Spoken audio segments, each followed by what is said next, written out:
All right. Welcome to another edition of Shabbat Lounge. This is Matt, and Jake here. We're coming to you in the middle of a series that we called Nailed to the Cross. Jake, what are we talking about? We're talking about looking at Colossians chapter 2, and this is some apologetics, part of our apologetic series of what is this that's getting nailed to the cross.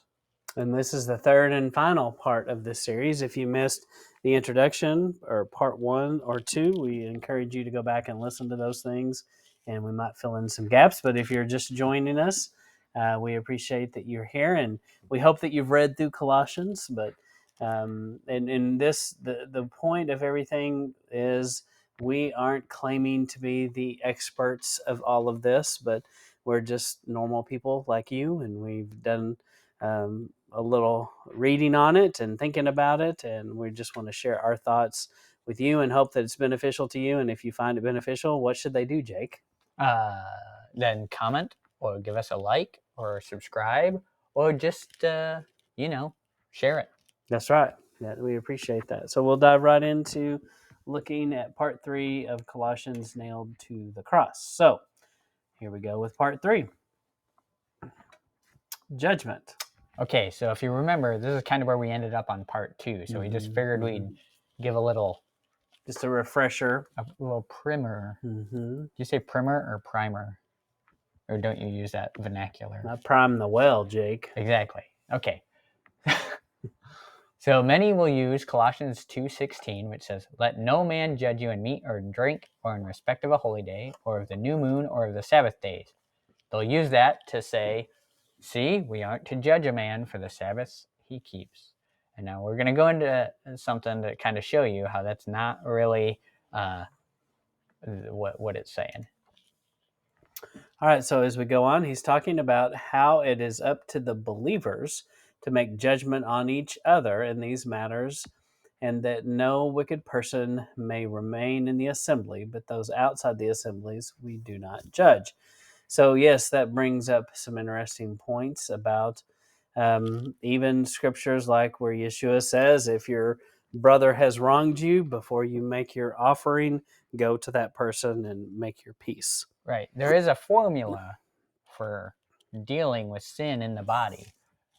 And Paul spells out the formula, and Yeshua talks about the formula in the verse you just brought up. So Paul would say, first you go to your brother and say, hey, I got this thing against you, and I think you're sinning in this way.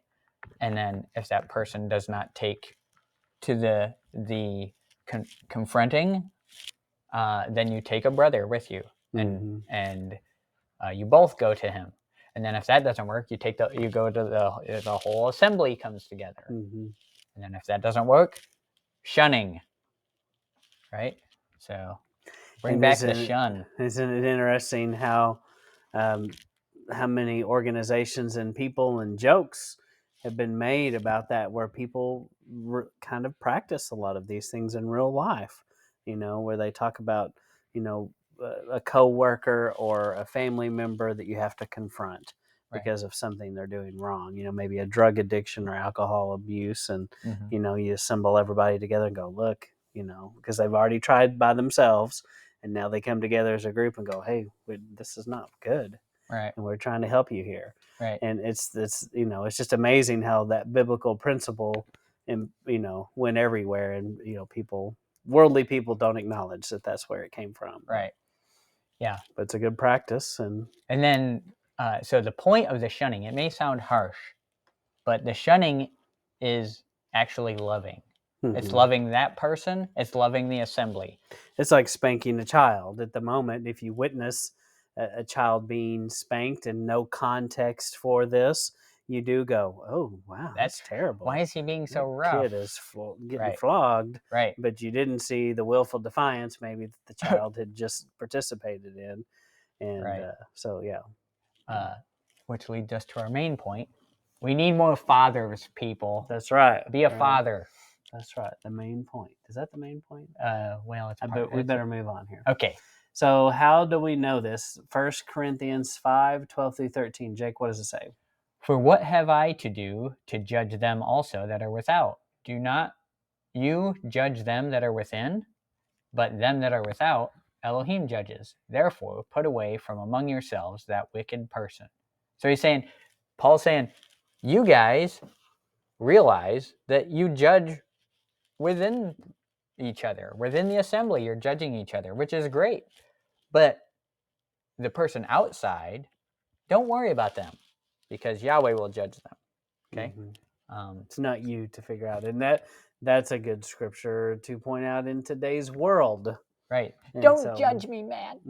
Well, we often want to judge some maybe things that are happening in the world, and let's remember it's taken care of. Yes, that's right. He's got it. Yeah. And he vengeance is his, and he totally has it. All right, so now consider Colossians 2:16 through 17, 16 and 17 again. And so Jake, I'll read this and then you explain it. Let no man therefore judge you in meat or drink, or respect of a holy day, of the new moon, or the Sabbath days, which are a shadow of the things to come, but the body is of Messiah. Okay, so you see some words highlighted here. Days and is. And so if you look at the front of your book, it'll tell you how the translators intend for you to read the book that they're translating for you. Now, in this case, in this translation, I used the King James. And days is in italics. That means it's added. Is in italics. That means they added it. And they tell you this. They're not tricking you. That's what they tell you. Okay? They're saying, we put those in there so it makes sense. Because we think it makes sense when you add those words. So, in the actual text, those words are not there. Okay, let's move on. I hope you understand that concept. So, Jake, what's up with this? Okay, Matt. When I saw this, I was like, what's up? This verse 17. It says, which are a shadow of things to come, but the body is of Messiah. Now, that go back to it doesn't seem to fit in what he's saying here, right? It kind of does, but it's like it's a little weird. All right, don't let any man judge you in these things, which are a shadow of things to come, but the body is of Messiah. What is that even? But the body is of Messiah is kind of weird there. It kind of doesn't fit. So let's figure out why that's there. Okay. Move on. All right. That's the question. They're all one sentence. Remember that. It's a single idea. In order for it to make sense, you have to look at it as a whole. Okay. So let's compare. I put a couple different versions here. Matt, why don't you read through the different versions and we'll see how they're different. KJV, which are a shadow of things to come, but the body is of Messiah. Right. NIV says, these are a shadow of things that were to come. The reality, however, is found in Messiah. While the ESV says, these are a shadow of the things to come, but the substance belongs to Messiah. So you see this concept. But the body is of Messiah. The reality, however, is found in Messiah, but the substance belongs to Messiah. It's a wide range of how that's translated. Can we get to the truth, Matt? I think we can. We hope to. So as we go on, we see this translated different ways. If we look at the word body, the Greek word is soma, and it means body 144 times, bodily one time, and slave one time. So where does the NIV get the reality, however, is found in? That's a good question, Matt. The quote unquote reality, however, is found in. Right. So if the word there is the body is of Messiah, the body of Messiah, where do they get the reality, however, is found in? Does body and reality, however, is found in? That doesn't they're make not sense. Even close, are they? All right. I think go to the next one. Okay. The NIV and other translations change the meaning of the Greek to show looking to the past versus looking to the future, right? We saw this change from is to come and were to come. They're completely opposite. Mm-hmm. All right. But that's not even the worst of it. All right. They changed the meaning of the word soma, right? Never, ever is soma translated anything close to the reality, however, is found in. Okay. Whenever you look it up, it's body, right? Like we showed. Now we're going to the Strongs and showing context of how it's used. All right. So the NIV, this is the reason. The NIV translates by conveying the idea that the Greeks would have had, and it's not a word-for-word translation. So the translators will tell you that they're trying to fill in the idea that's trying to be presented with a Greek mindset. And so here they go, the reality, however, is found in, because that's what made sense to them. All right. But I'm going to show you how, but the body is of Messiah fits. Okay. Okay. So remember, we leave out, leave body in the verse. All right. Because that's what it means. Take the is out since that's added. Right. So in context, we see, let no man therefore judge you, but the body of Messiah. It does change it. It changes it completely, doesn't it? It's, don't let those guys judge you, like we described, the outsiders, the Gentiles, but the body of Messiah judges you on these things, not the Gentiles. Yeah. Yeah, that's good. That's real good. So what Paul is saying is that the pagans in Colossae have no power in judgment of the believers who are following Messiah in keeping these things. Only the body of Messiah, the believers, can make judgment on these things. And it also makes me think of Jacob, how the Torah describes that judgment falls first on the body, if you will. So there is this principle of judgment all through scriptures. We all know that we're going to be judged one day, and we know that, and it makes sense that that pagans aren't going to judge us, and their standards and rules aren't going to be put on us in judgment. And right, so just like we were talking about earlier, and how we need fathers, right, willing to make correction to our children, lest they grow up and be part of the problem in the world instead of the solution. Right? It's very similar to that. You have drag queen story time, right, at the library. I don't have that in my library, but you know what I'm saying? Yes. There's that going on. Yeah. And then we're going to worry that person whom we completely disagree with is judging us. Does that make sense? No. That you care that person's judging you? So that's kind of where it goes. Yeah. No, that's a great analogy for sure. So, all right. So now we see the understanding of the verses cooperated as we continue on to verse 20, where Paul confirms that we were dead with Messiah from the rudiments of the world. The rest is pretty self-explanatory, so context is key. So explain this. How what do you mean we're dead to Messiah from the rudiments of the world?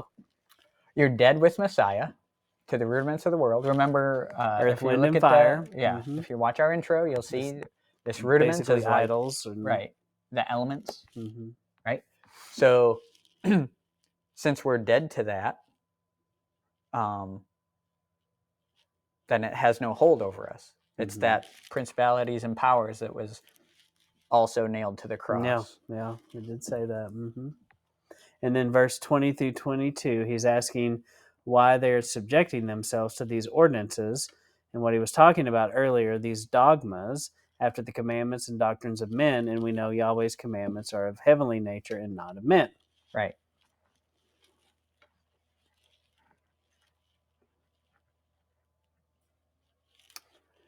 So Jake, in Colossians 2, verse 20 through 23, what does it say? All right. It says, wherefore, if you be dead with Messiah from the rudiments of the world, why, as though living in the world, are you subject to ordinances? Touch not, taste not, handle not, which all are to perish with the using, after the commandments and doctrines of men, which things have indeed a show of wisdom and will worship, and humility, and neglecting of the body, which is this asceticism we talked about, not in any honor to the satisfying of the flesh. So the point in the previous slide there is we're dead with Messiah from the rudiments of the world, right? And he's saying to them, why, as though living in the world, are you doing the things the world does? The things of the world, these traditions and commandments of men. Okay? Yeah, and so like this, do not touch, do not handle. There was all kinds of things both sides of this argument did, where they, where man-made tradition, say on a um, Judaizer, if you will, perspective. They said that if you took so many steps on the Sabbath, you've transgressed the law. And nowhere in the Torah does it talk about how many steps you can take, but they had made it that way, and they could judge and try to hold people to this man-made standard, which wasn't there. And right. And they had this, don't touch that. It'll make you unclean, when it was not an unclean thing. yeah, like just being around a Gentile believer made Right. you unclean, which was not true. Right. But that's what they had taught people, and so there was a lot of things that Paul had to come in and set right, because they were arguing about these things. You had there was this big division in this body that was supposed to be one. Right. And it was upsetting to Paul, and he was trying to help them resolve and work out this solution. And his answer is, what is his answer to their problem? What does he tell them they have to return to? The Torah. The Torah, because it's the only thing we know that's true. Right. And because both, just like today, it's very applicable to the world we live in. Right. And some people will take what we just said out of context and say, "Oh, they're taking away the Messiah and just going with Torah." No, he's pointing them to the right way to walk out your life is Torah, right? Which comes after accepting Messiah. Okay. Yeah. So we're not forgetting about Messiah here. You accept Messiah, and that change in your heart should lead you to walking out the Torah. Yeah, and we know that the works of the flesh, and just we know those lead to death, and we also know that the works of our hands don't save us anymore. And and a lot of people accuse what we're trying to do is say that we're trying to be saved by our works, which is interesting because James talks a lot about your works and show Right. me your faith without works, and they go hand in hand. Right. And so you just can't you can't just throw all that out and say that. But anyway, the people that argue and come against other Torah followers, we know, I can't speak. Well, you and I can't speak for everyone that's a Torah roots or messianic Torah follower, but we do believe in Messiah, that he died, and his death is what reconciles us and makes it possible for us to be truly grafted in and forgiven of all of the sins that have been done, not only by us but the people before us. Right. It's gotten terribly messy, and he had to come clean it up. Yep. And mostly got messy because of human man-made teachings. And so we want to tell you right now, if you're listening to some human, whether it be your pastor, a preacher, the guy on TV, two guys on a podcast, like us, go to the source. That's what we want, and that's the point of anything we're doing here is don't take our word for it. We live in a world and an age in which you can Google everything we talked about, and not that's a perfect answer, but go to the source, and there's no excuse for not knowing some of these things. Right. So, but we just encourage you on your quest as you find out more about what it means to be nailed to the cross. And Jacob, is there anything else we left out that should be said? There's always more to say, but I think this was a pretty detailed look at Colossians. I mean, we did an intro and 3 more parts to it. I mean, for one chapter, with a couple controversial verses, right? So it's, I think we went pretty deep into it, and read it, and if you try to catch the themes and don't leave out a bunch in the context, you'll get to the right answer. Yeah. And so we appreciate you stopping by and looking at this. And if we encourage you to watch the whole series if you can. And we encourage comments. Share it, like it. Yep. And how do they find us, Jake? SabbathLounge.com or podcast. Search Sabbath Lounge. Or just Google us. Yep.